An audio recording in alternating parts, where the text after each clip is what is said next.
오늘 말씀은 출애굽기 34장 10절부터 17절까지의 말씀입니다. 여호와께서 이르시되 보라 내가 언약을 세우나니 곧 내가 아직 온 땅 아무 국민에게도 행하지 아니한 이적을 너희 전체 백성 앞에 행할 것이라. 내가 머무는 나라 백성이 다 여호와의 행하심을 보리니 내가 너를 위하여 행할 일이 두려운 것임이니라. 너는 내가 오늘 내게 명령하는 것을 삼가 지키라. 보라 내가 내 앞에서 아모리 사람과 가나안 사람과 헷 사람과 브리스 사람과 히위 사람과 여부스 사람을 쫓아내리니 너는 스스로 삼가 내가 들어가는 땅의 주민과 언약을 세우지 말라. 그것이 너희에게 올무가 될까 하노라. 너희는 도리어 그들의 제단들을 헐고 그들의 주상을 깨뜨리고 그들의 아스라상을 찍을지어다.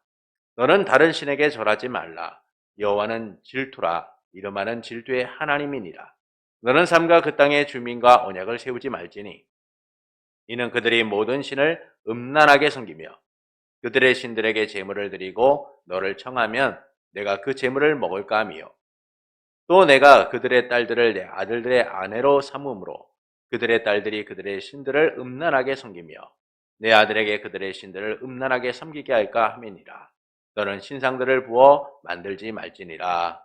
아멘. 아빠 아버지 되신 하나님만을 섬기며 자녀로서의 삶을 살아가고자 힘쓰는 성도 여러분을 주님의 이름으로 축복합니다. 하나님께서는 모세에게 두 돌판을 준비하여 시내산에 오르라 라고 하시죠. 이 말씀대로 모세는 두 돌판을 준비해서 시내산에 오르게 됩니다. 그때 하나님께서 구름 속에서 내려오셔서 모세와 함께 하시게 돼요. 그리고 하나님의 이름을 선포하시고 하나님이 누구신지에 대하여 말씀하십니다. 이는 하나님께서 이스라엘을 구원하신 분이다 라는 사실을 선포해주고 있는 것이죠. 하나님의 이름은 단순히 그분의 이름이 이렇다라고 끝나는 것이 아니라 하나님의 백성들의 구원과 연결되어 있다라는 겁니다. 이 점에서 하나님이 모세를 불러 그분의 이름을 선포하시고 그분이 누구신가를 알리신 일은 이스라엘을 다시 백성 삼으시고자 하신다라는 것을 알려주고 계신 거죠. 바로 그들을 구원하시는 하나님, 그 하나님이 이스라엘을 백성 삼으시겠다라는 사실을 선포하신 겁니다. 그래서 하나님께서 그분의 이름과 그분이 누구신지를 알리신 일은 놀라운 약속의 선포이며 구원의 선포라는 것이죠.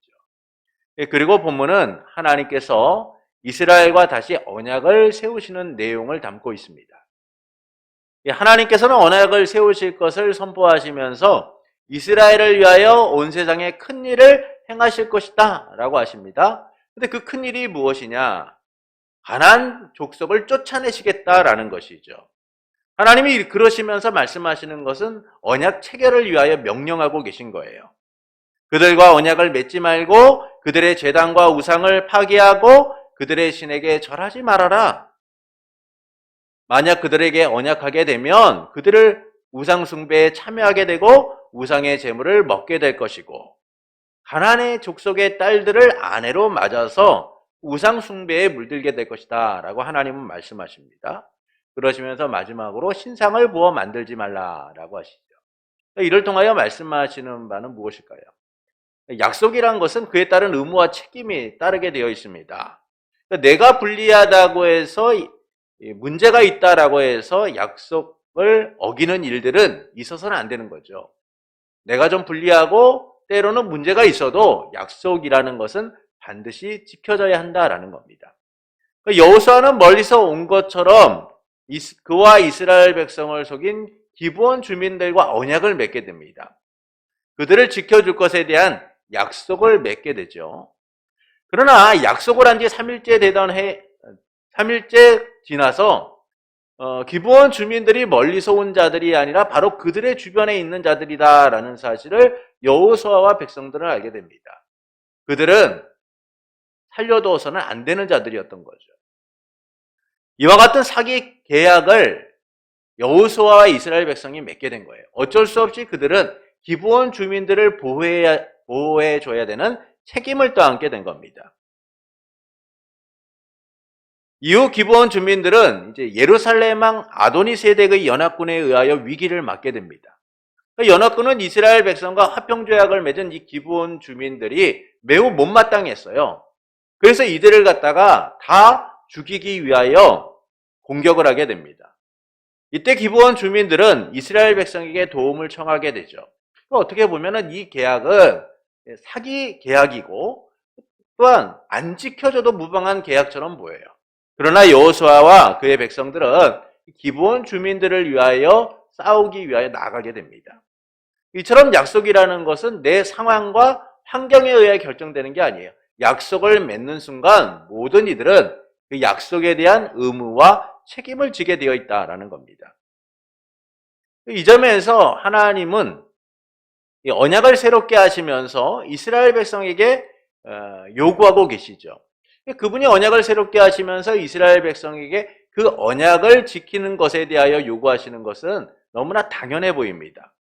특히 이스라엘은 어떤 사람들입니까? 그들은 처음 하나님과 언약을 맺고 난 이후에 금송아지 사건으로 인하여 하나님과 단절된 관계를 가져온 이들이에요.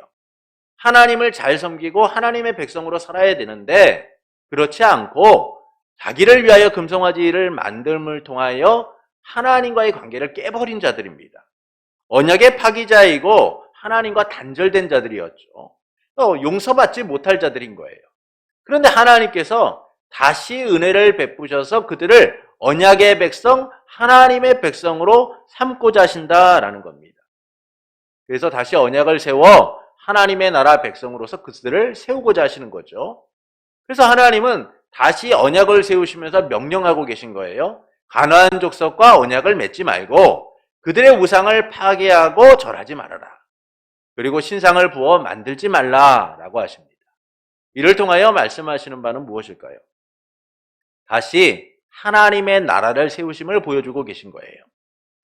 하나님의 언약을 다시 세우시는 것은 단순히 하나님과 이스라엘이 새로운 관계를 이루게 되었다, 관계가 회복되었다라고 말씀해 주는 것으로 끝나는 것이 아닙니다. 하나님의 백성된 이스라엘이 다시 하나님의 백성이 되었고 아내가 되었고 왕 대신 하나님의 통치를 누리는 자들이 되었다라는 사실을 알려주고 있는 것이죠. 하나님께서 그 나라의 왕으로서 이스라엘 백성을 다시 세워 파괴된 하나님의 나라를 세우고 하나님의 주권적 통치를 이루시겠다라는 의미를 담고 있는 거예요. 그래서 그들은 하나님의 왕 대신과 주권적 통치를 누리는 하나님의 백성으로 세워지게 되는 겁니다. 근데 이것이 은혜 가운데 이루어지고 있다라는 사실을 본문은 우리에게 말씀해주고 있는 거죠. 그래서 본문은 이 언약이 다시 세워짐에 대하여서 두 부분으로 설명해주고 있습니다. 첫째는 이 10절부터 11절에서 하나님이 언약의 주로서 이스라엘 백성들에게 하실 일을 말씀해주고 있는 거예요. 또한 12절부터 우리가 본문 이후에 나오는 28절까지의 내용을 보면 그의 백성들에게 요구하시는 내용을 담고 있습니다. 12절부터 17절은 그 땅 거민과 언약을 맺지 말고 정결해라 라는 의미를 담고 있고, 이후에 18절부터 28절은 우리가 다음 주에 볼 내용인데 절기를 지킬 것에 대하여 말씀하시는 내용이죠. 이와 같은 언약의 세부적인 수칙을 준행함으로써 이스라엘 백성은 그들이 잃어버렸던 하나님 나라 백성의 정체성을 회복하게 되고 남편 대신 하나님을 섬기는 아내된 자들로서 서게 되는 거예요. 그 자격을 갖추게 되는 것이죠. 파괴되고 잃어버렸던 삶의 회복을 통하여 하나님의 나라를 다시금 누리게 된다라고 말씀해주고 있는 겁니다. 이것은 하나님께서 은혜로서 그들을 백성으로 세우셨기 때문이죠. 그래서 그들은 하나님의 백성으로서 다시 세워짐에 대한 그 약속의 의무와 책임을 지게 되는 겁니다. 그 책임과 의무를 통하여서 그들은 하나님 나라 백성으로서의 정체성을 드러내게 되는 것이죠. 그래서 우리는 이제 언약이 다시 세워지는 것에 대한 이 두 부분을 이제 좀 구체적으로 살펴보고자 합니다. 첫째는 하나님이 언약의 주로서 이스라엘 백성에게 하실 일을 말씀하고 있다라는 것이죠. 본문 10절부터 11절을 좀 보시겠습니다. 여호와께서 이르시되 보라 내가 언약을 세우나니 곧 내가 아직 온 땅 아무 국민에게도 행하지 아니한 이적을 너희 전체 백성 앞에서 행할 것이라. 내가 머무는 나라 백성이 다 여호와의 행하심을 보리니 내가 너를 위하여 행할 일이 두려운 것임이니라. 너는 내가 오늘 내게 명령하는 것을 삼가 지키라. 보라, 내가 내 앞에서 아모리 사람과 가나안 사람과 헷 사람과 브리스 사람과 히위스 사람과 여부스 사람을 쫓아내리니. 하나님께서는 모든 이스라엘 백성 앞에서 이적을 행하시겠다라고 말씀해요. 온 땅 어느 민족에게도 행하지 않았던 이적을 행하시는데 그 이적이 무엇이냐? 가나안 땅의 거민들을 쫓아내시겠다라는 겁니다. 여기서 가나안 땅의 거민들을 쫓아내는 일은 하나님의 구원과 심판이라는 양면성을 갖고 있어요. 이처럼 하나님이 행하실 일은 두렵고 떨리는 일이죠. 가나안 족속을 쫓아내겠다는 것은 그들을 진멸하시겠다는 거예요. 그들이 그 땅에 발붙이지 못하도록 하시겠다라는 겁니다. 그것은 그 땅에 거하는 거민들에게는 하나님의 진노와 심판의 의미로서 다가오고 이스라엘 백성에게는 구원의 의미로서 다가오게 되는 거죠. 하나님의 나라가 그들 가운데 온전히 이루어지게 될 것이다 라는 사실을 하나님은 선언하고 계신 거예요. 특히 이와 같은 약속은 창세기 15장에서 하나님께서 아브라함에게 하신 약속과 연결이 됩니다. 하나님께서는 쪼긴 고기 사이를 지나가시면서 아브라함과 언약을 맺으세요. 이것을 헷불 언약이라고 하는데 이 헷불 언약을 통하여 하나님이 아브라함에게 땅을 주실 것을 약속하십니다. 창세기 15장 18절부터 21절에 보면 이렇게 말씀해주고 계세요. 그날에 여호와께서 아브라함과 더불어 언약을 세워 이르시되 내가 이 땅을 애굽강에서부터 그 큰 강 유브라데까지 내 자손에게 주노니 곧 겐 족속과 그니스 족속과 감문 족속과 헷 족속과 브리스 족속과 르바 족속과 아모리 족속과 가나안 족속과 기르가스 족속과 여부스 족속의 땅이니라 하셨더라. 이처럼 하나님께서는 약속하신 땅을 주시겠다라고 하셨습니다. 그런데 그 땅은 누구의 땅이에요? 가나안 땅에 거하는 거민들의 땅이었다라는 것이죠. 그 땅을 하나님이 주시겠다라는 의미는 그 가나안 땅의 거민들을 쫓아내시고 그 땅이 아브라함 자손의 땅이 되도록 만드시겠다라는 거예요. 바로 하나님의 나라가 성취될 것에 대하여 약속하고 계신 거죠. 이 약속대로 하나님은 지금 이스라엘 백성에게 그 땅을 주시겠다라고 선언하고 계신 거예요. 하나님은 그 나라의 백성으로 다시 세워지는 이스라엘 백성에게 그 땅을 약속하시면서 지금 명령하고 계신 겁니다.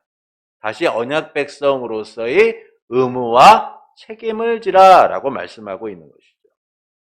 그것은 이미 그들이 언약 백성으로서의 의무와 책임을 지키지 않았기 때문이에요.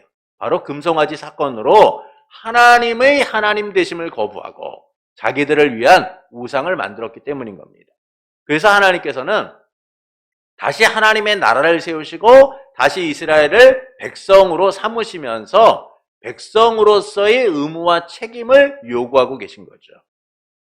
하나님의 통치와 주권적 역사가 이루어지는 그 나라에서 그들이 백성으로서의 정체성을 제대로 가지고 살아가도록 요구하고 계신 거예요. 그 나라 백성으로서의 삶이 지속되도록 요구하고 계신 겁니다. 하나님의 말씀에 순종하여 백성다운 삶을 살아가도록 요구하고 계신 거예요. 그래서 하나님은 둘째 그 땅의 거민들과 언약을 맺지 말라라고 하십니다. 12절부터 17절을 좀 보시겠습니다. 하나님께서는 그 땅의 거민들과 언약을 맺지 말고 정결하라 라고 말씀하시는데 본문 12절부터 17절에 보시면 너는 스스로 삼가 내가 들어가는 땅의 주민과 언약을 세우지 말라. 그것이 너희에게 올무가 될까 하노라. 너희는 도리어 그들의 제단을 헐고 그들의 주상을 깨뜨리고 그들의 아세라상을 찍을지어다. 너는 다른 신에게 절하지 말라. 여호와는 질투라 이름하는 질투의 하나님이니라. 너는 삼가 그 땅의 주민과 언약을 세우지 말지니 이는 그들이 모든 신을 음란하게 섬기며 그들의 신들에게 제물을 드리고 너를 청하면 내가 그 제물을 먹을까 함이며 또 내가 그들의 딸들을 내 아들들의 아내로 삼음으로 그들의 딸들이 그들의 신들을 음란하게 섬기며 내 아들에게 그들의 신들을 음란하게 섬기게 할까 함이니라. 너는 신상들을 부어 만들지 말지니라. 하나님께서는 세 가지를 말씀합니다. 첫 번째는 가나안 족속과 언약을 맺지 말라라고 하시죠. 두 번째는 그들의 우상을 파괴하고 절하지 말라라고 하십니다. 세 번째는 신상을 부어 만들지 말라라고 하시는 거예요. 이는 언약 백성으로서 하나님의 백성으로서 정결하라라고 말씀하고 있는 겁니다. 백성의 정체성을 잃어버리지 말고 백성답게 살아가라라고 하시는 거죠. 그렇지 않으면 이전의 금송아지 사건처럼 그들은 또 넘어지게 되고 순결을 잃어버리게 되고 백성의 정체성을 잃어버리게 될 것이기 때문이에요. 그래서 하나님은 그들이 정결한 하나님의 백성으로서 서도록 명령하고 계신 겁니다. 다시 언약을 세우시면서 이제 너희가 그 언약 백성다운 삶을 살아라 라고 요구하고 계신 거죠. 결국 하나님의 언약 백성은요, 하나님과의 언약에 집중해야 된다는 겁니다. 하나님이 지금 우리에게 무엇을 요구하고 계신가? 나는 하나님의 백성으로서 어떻게 살아가야 하는가에 대하여 우리는 약속 가운데 집중할 수 있어야 된다는 것이죠. 하나님과의 관계를 우선으로 여기며 그 관계가 깨어지지 않도록 하는 일. 그것이 바로 하나님 백성들의 삶인 거예요. 그렇지 않으면 약속이 깨어지게 되고 나누어지게 되어 있습니다. 하나님과 단절된 삶을 살아가게 되는 것이죠. 특히 하나님과 이스라엘의 관계는 은혜로 이루어진 관계예요. 은혜로 이루어진 관계입니다. 하나님이 그들을 다시 백성으로 삼으셨기 때문이에요. 그러므로 그들은 하나님과의 관계에서 최선을 다해야 됩니다. 그들이 뛰어났기 때문에, 그들이 선한 행위를 했기 때문에, 그들이 하나님의 마음에 합했기 때문에 하나님이 그들을 백성으로 삼으신 게 아니죠. 그들은 지금 하나님의 진노 가운데 죽어 마땅한 자들인 거예요. 하나님의 심판 가운데 있어야 되는 자들인 겁니다. 그러나 하나님은 진노 중에 긍휼을 베푸셔서, 자비를 베푸셔서 그들을 다시 백성으로 삼고 계신 거예요. 이처럼 그들은 하나님의 은혜 속에서 그 일을 누리게 된 것이죠. 그래서 하나님께서는 다시 금송아지 사건과 같은 일이 일어나지 않도록 하나님을 온전히 섬기도록 요구하고 계신 겁니다. 하나님을 섬기는데 불필요한 일이나 문제가 되는 요소들을 철저하게 제거하라라고 하시는 거죠. 그렇지 않으면 15절부터 16절의 말씀처럼 그들이 그 땅에 동화가 되고 타락할 것이 분명하기 때문이에요. 그리고 이 일을 증명하듯이 사사기서는 그 땅의 거민들과 타협한 이스라엘 백성의 모습을 보여주면서 그들이 신앙의 순결성을 잃어버리고 백성의 정체성을 잃어버리고 살아갔다라는 사실을 잘 보여주고 있죠. 왕이 없으므로 자기의 소견에 옳은 대로 행했다. 그것은 그들이 여전히 사회적, 종교적 타락 가운데 하나님이 없이 살아가는 이들이었다라는 사실을 보여주고 있는 거예요. 이처럼 하나님을 섬기고 하나님의 백성으로 살아야 될 이들이 그 하나님의 말씀 앞에 바로 서지 못하면 언제든지 넘어질 수 있다라는 겁니다. 그처럼 우리는 한없이 연약하고 전적으로 부패한 자들이기 때문인 거죠. 노아 시대를 보십시오, 여러분. 노아 시대 때 하나님의 아들들이 사람의 딸들의 아름다움을 보고 자기들이 원하는 대로 아내를 삼았다라고 말씀하죠. 이 이야기는 하나님의 창조 질서를 거부하고 하나님의 왕되심을 거부한 하나님 백성의 삶이 얼마나 타락하고 악한가를 보여주고 있는 거예요. 그래서 하나님께서 뭐라고 말씀합니까? 그 땅의 사람들의 마음이 항상 악한 분임을 보셨다라고 하시죠. 이처럼 하나님과의 관계를 우선하지 못하고 집중하지 못하면 결국 세상의 것들이요, 내 삶의 자리를 꽉 채우게 되어 있는 겁니다. 그래서 하나님께서는 이스라엘 백성에게 다시 언약을 세우시면서 정결하라 라고 하고 계신 거예요. 백성답게 세상에 유혹되거나 넘어지지 말라라고 하시는 겁니다. 여러분, 세상은 쉬운 상대가 아닙니다. 세상의 주목적은요, 하나님의 백성을 넘어뜨리는 거예요. 그들의 전략과 전술은 실로 대단하고 견고할 것 같은 우리의 믿음을 쉽게 무너뜨려 버립니다. 그것은 우리의 믿음이 형편없기 때문이 아니죠.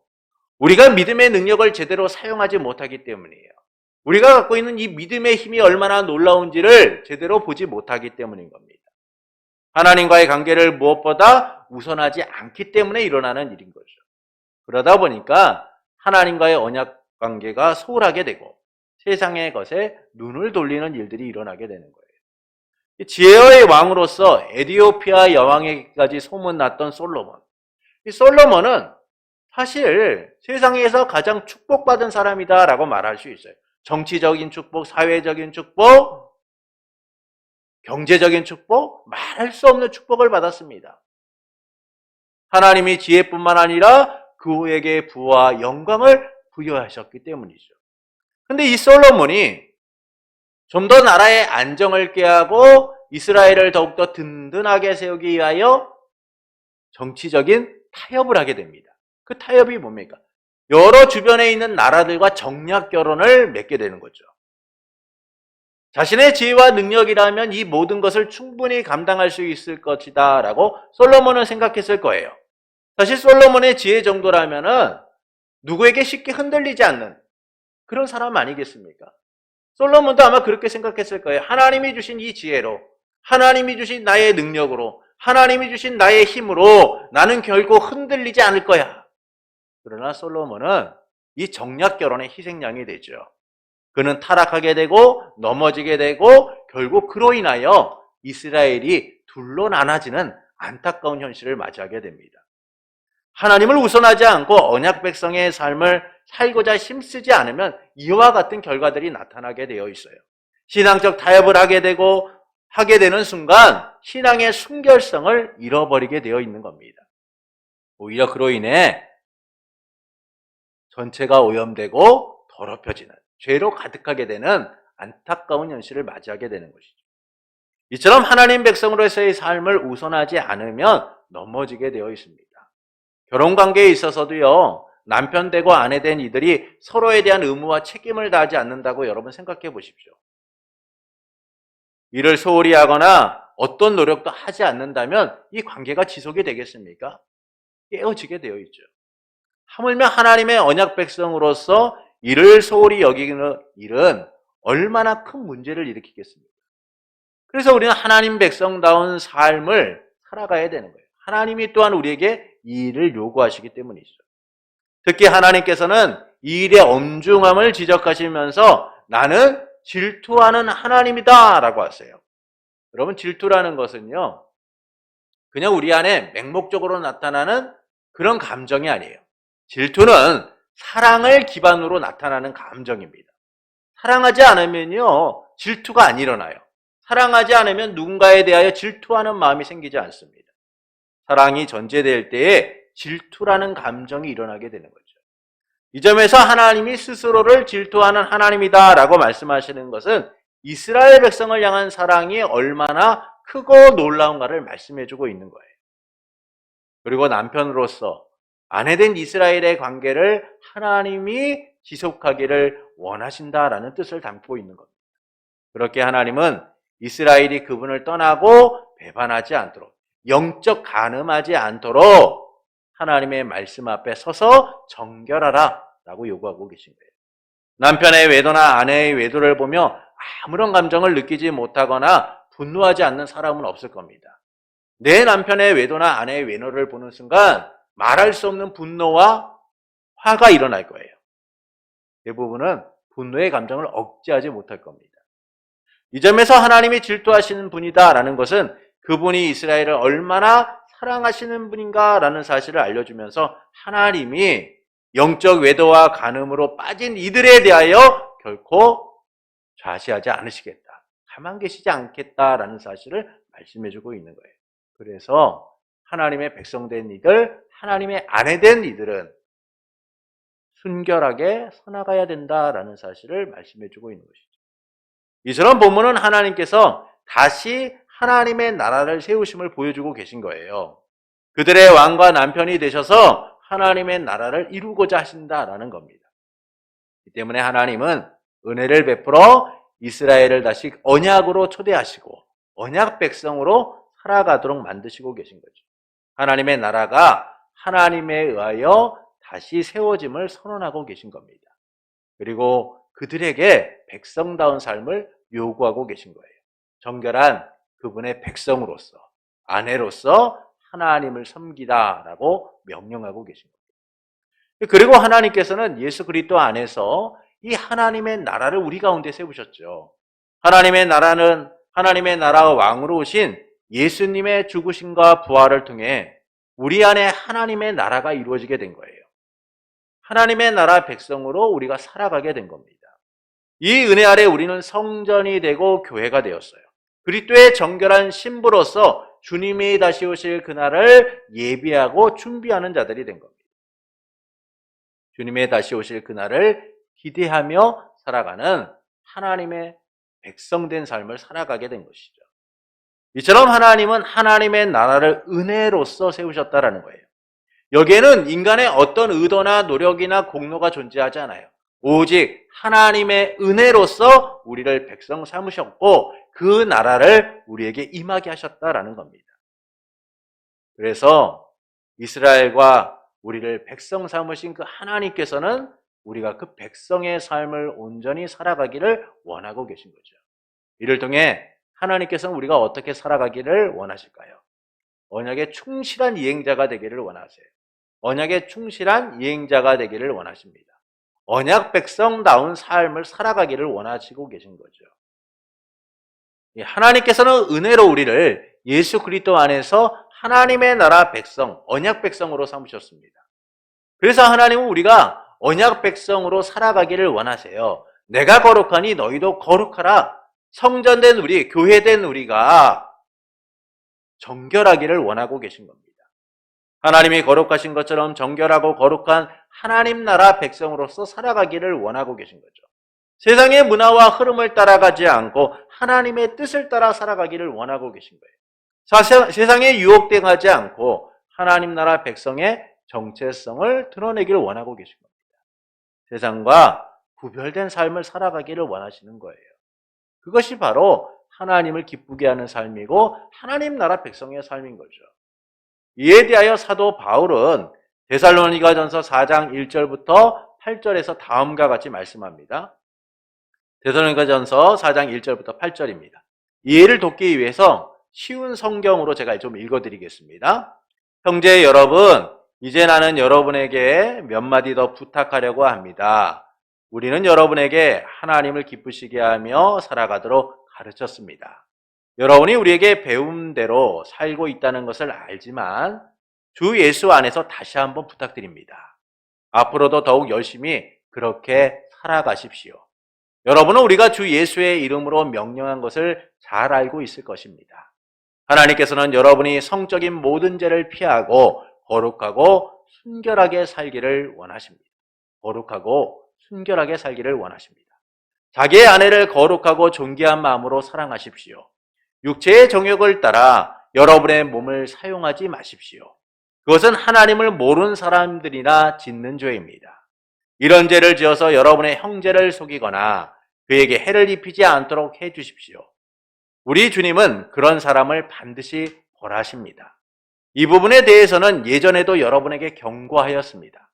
하나님께서는 거룩하게 살아가도록 우리를 불러주셨으며 우리가 죄 가운데 사는 것을 원하지 않으십니다.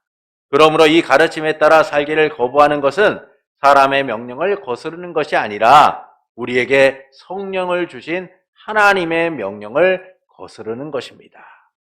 이처럼 하나님을 기쁘시게 하는 삶, 우리에게 하나님이 원하시는 삶은 거룩하고 순결하게 살아가는 거예요. 하나님 백성의 정체성을 지켜나가는 겁니다. 그래서 우리를 거룩하게 부르시고 거룩한 하나님 백성으로 삼으신 그 은혜 가운데서 거룩하게 살고자 힘쓰는 이들이 되어야 돼요. 거룩함은 하나님 나라 백성의 정체성을 드러내는 거예요. 우리의 구별됨을 드러내는 겁니다. 우리가 언약 백성으로서 하나님의 뜻대로 살아가고 있다는 사실을 나타내주고 있는 것이죠. 여러분, 세상과 우리의 차이가 무엇일까요? 그것은 거룩함에 있는 거예요. 하나님의 백성은 하나님의 교회됨을, 성전됨을 이루고 살아가는 거예요. 여기에 거룩함은 기본적으로 나타나야 되는 겁니다.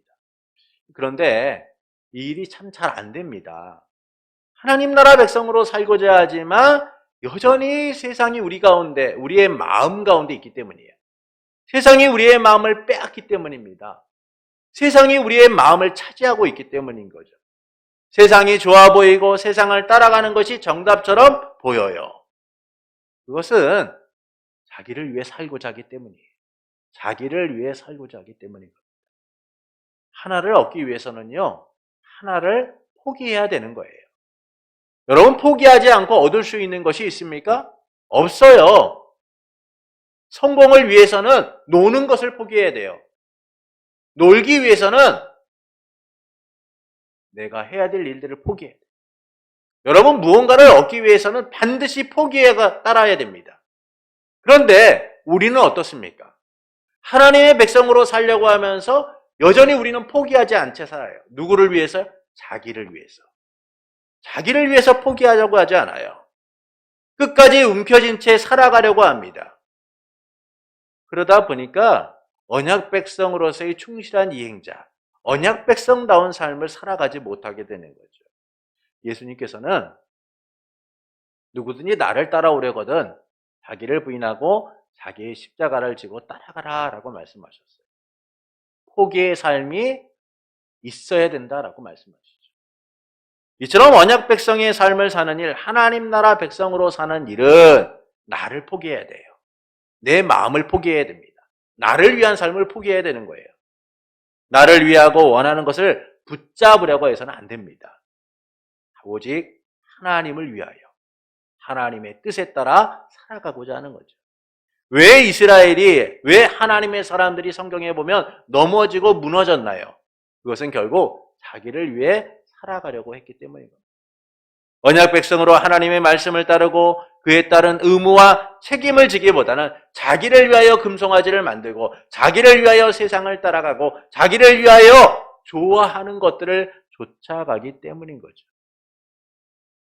그래서 하나님께서는 택한 백성들이 언약 백성다운 삶을 살기를 원하시는 거예요. 언약에 충실한 이행자가 되어서 정결하고 거룩한 하나님의 백성으로 살아가기를 원하시는 겁니다. 이를 위해 우리는 자기를 위해 살아가려고 하는 세상 속에서 언약 백성의 정체성을 확립해야 돼요. 언약 백성답게 살고자 힘쓰는 이들이 되어야 됩니다. 하나님의 은혜로 이루어진 이 삶을 소중하게 여기며 하나님 나라 백성으로 살고자 힘쓰는 이들이 되어야 돼요. 독생자를 아낌없이 내주고 하나님의 나라 백성으로 삼으신 그 은혜 아래 이제 우리도 나를 내려놓고 주님의 백성다운 삶을 살고자 힘쓰는 이들이 되어야 됩니다. 주님의 정결한 신부로서 살아가야 되는 것이죠. 그러므로 하나님 나라 백성으로 삼으신 은혜 아래 언약에 충실한 이행자가 또 살고자 힘쓰는 성도가 되시는 것은 어떨까요? 유혹이 많고 내 삶을 흔드는 많은 장애물이 있고 세상이 우리의 삶을 끊임없이 붙들고 흔든다라고 할지라도 하나님의 약속대로 살고자 하나님 백성다운 삶을 살고자 힘쓰는 성도가 되시는 것은 어떨까요? 사랑하는 성도 여러분, 하나님께서는 언약을 파기한 이스라엘 백성을 다시 백성 삼아 백성 삼고자 언약을 다시 세우십니다. 그리고 그들에게 명령하시죠. 이를 통하여 말씀하시는 바는 무엇일까요? 다시 하나님의 나라를 세우심을 보여주고 계신 거예요. 하나님께서는 그 나라의 왕으로서 이스라엘을 다시 백성 삼아 파괴된 하나님 나라를 회복하고 하나님의 주권적 통치가 이루어지는 나라로 세우고자 하시는 겁니다. 그리고 본문은 언약을 다시 세우심에 대하여 두 부분으로 설명해주고 있죠. 첫째는 하나님이 언약의 주로서 이스라엘 백성에게 하실 일을 말씀하고 있다라는 겁니다. 하나님께서는 모든 이스라엘 앞에서 모든 이스라엘 앞에서 이적을 행하시겠다라고 말씀하죠. 11절은 이 이적에 대하여 가나안 거민을 쫓아내는 일이다라고 말씀합니다. 이것은 이스라엘 백성에게 임할 구원과 가나안 거민에게 임할 심판에 대하여 말씀해주고 있는 거예요. 그리고 하나님은 그 나라의 백성으로서 이스라엘 백성에게 하나님이 명령하신 대로 백성다운 책임과 의무를 다하라라고 말씀하고 계십니다. 그래서 하나님은 둘째 그 땅의 거민과 언약을 맺지 말고 정결하라라고 하시죠. 이는 정체성을 잃지 않고 백성답게 살아가라라는 겁니다. 그렇지 않으면 그들은 금송아지 사건처럼 또 넘어지게 될 것이기 때문이죠. 순결을 잃어버리게 될 것이기 때문인 겁니다. 그래서 하나님은 이스라엘 백성에게 정결하라 라고 하시는 거예요. 이처럼 본문은 하나님께서 다시 하나님의 나라를 세우시고자 이스라엘을 백성 삼으시는 내용이에요. 다시 그들과 언약을 맺으시는 내용입니다.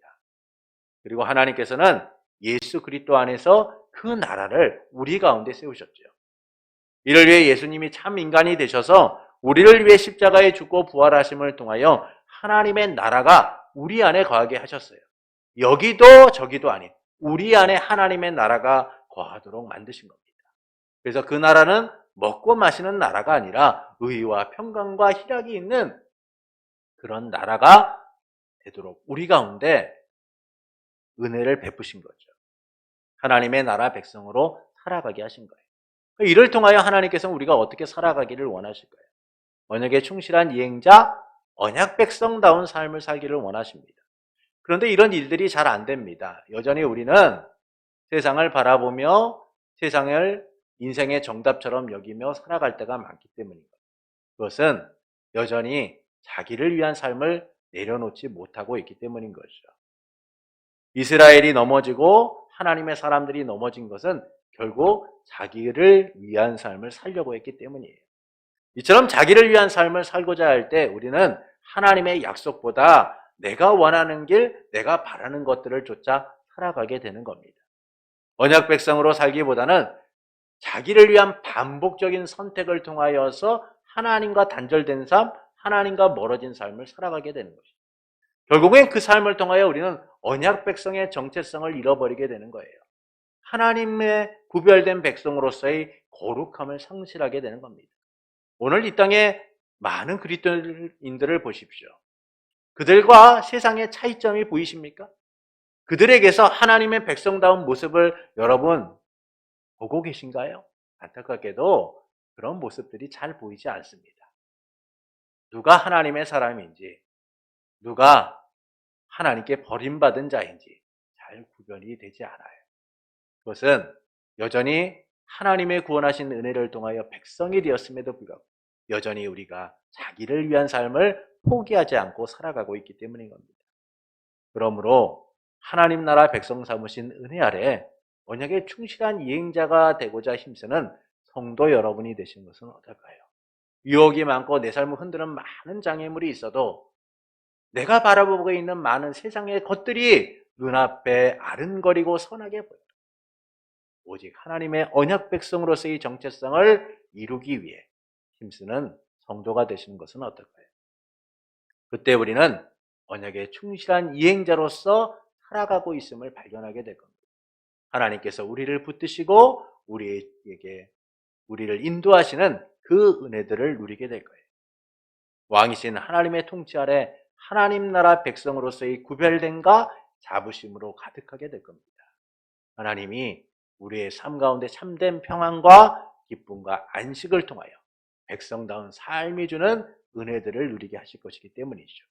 그러므로 언약 백성으로 삼으신 은혜 아래 언약에 충실한 이행자가 되기를 바라는 성도 여러분에게 하나님 나라의 왕으로서 우리를 백성 삼으신 삼위일체 하나님 안에서 백성된 삶이 주는 안식과 평안이 넘치는 삶이 되기를 예수님의 이름으로 축원합니다.